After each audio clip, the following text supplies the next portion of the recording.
Bismillahirrahmanirrahim. Assalamualaikum warahmatullahi wabarakatuh. Alhamdulillahilladzi wa kafa, wassalatu wassalamu ala rasulillah wal mustafa wala alihi wa sahbihi wa man tabi'ahum bi ihsan ila yaumiddin, amma ba'd.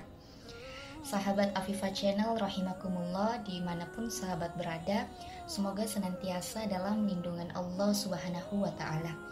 Kembali pada kesempatan ini, insya Allah kami akan membahas sebuah tema yang berjudul prestasi versus manfaat.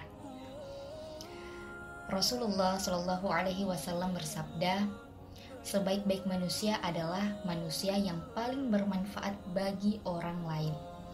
Oke, teman-teman, sebelum kita masuk, kita coba lihat filosofi dari air mancur. Air memancar dari bawah ke atas, begitu tinggi, lalu di titik tertinggi itu airnya turun lagi.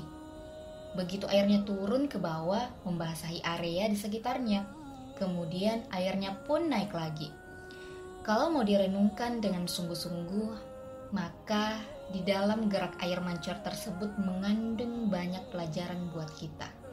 Seperti apa itu? Oke, kita ulas satu persatu.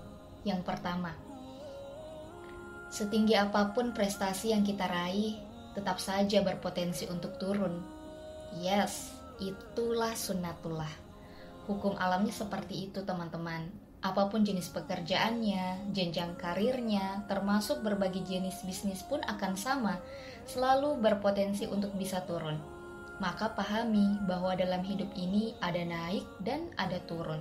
Itu hal yang sangat wajar, jadi jangan kaget jika suatu saat nanti kita berada dalam posisi itu.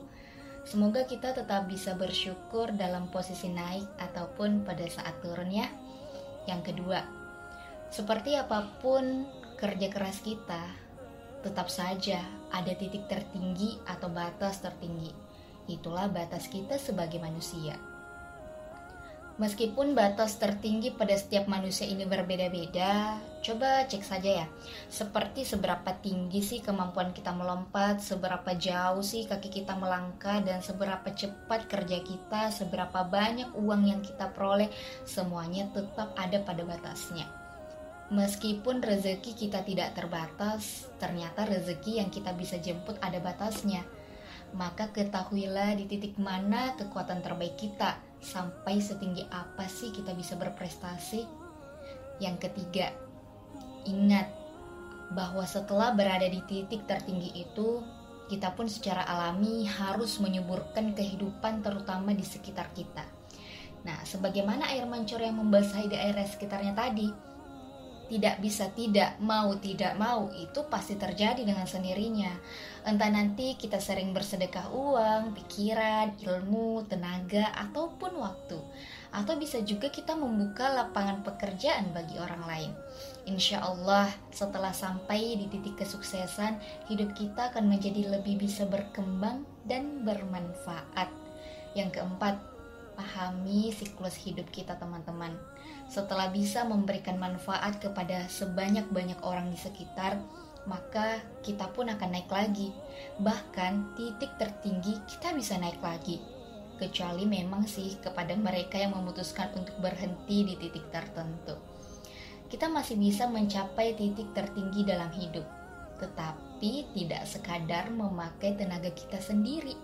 Justru orang-orang yang ada di sekitar kita, orang-orang yang sudah kita bantu itu dengan sendirinya yang akan mengangkat potensi diri kita.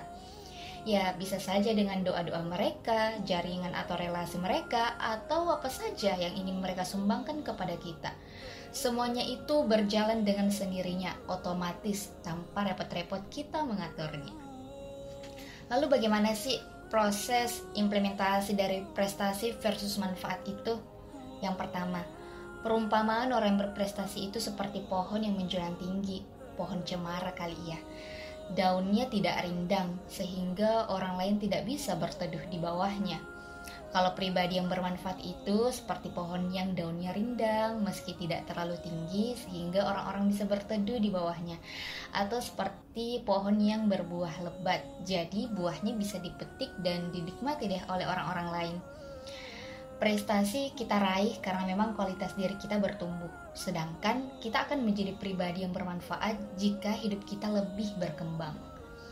Ada manusia yang hanya mengejar prestasi tinggi, tetapi kurang bermanfaat bagi sesama. Ada juga nih yang prestasinya biasa-biasa aja sih, namun kehadirannya sangat bermanfaat bagi orang lain. Prestasi biasanya hanya bermanfaat untuk diri kita sendiri, tetapi ketika kita menjadi pribadi yang bermanfaat, pastinya dapat berguna bagi orang lain.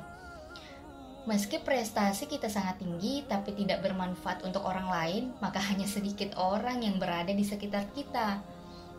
Sebaliknya, meski prestasi kita nih biasa-biasa aja, namun bisa bermanfaat untuk banyak orang lain, pasti akan banyak orang yang berada di sekitar kita. Oleh karena itu, raihlah prestasi setinggi mungkin, tetapi jangan berhenti pada kepuasan diri sendiri. Setelah atau sebelum berprestasi, pastikan insya Allah kita bisa menjadi pribadi yang bermanfaat untuk banyak orang. Gimana? Siap? Siap ya, insya Allah. Baik, cukup sekian untuk pembahasan kali ini. Mohon maaf apabila ada salah kata ataupun sikap yang kurang berkenan. Yang benar itu datangnya dari Allah Subhanahu wa Ta'ala, dan segala kekurangan datangnya dari diri kami pribadi selaku hamba yang doif, serta gangguan dari syaitan la'natullah alaih. Subhanakallahumma wa bihamdika asyhadu an la ilaha illa anta astaghfiruka wa atubu ilaik.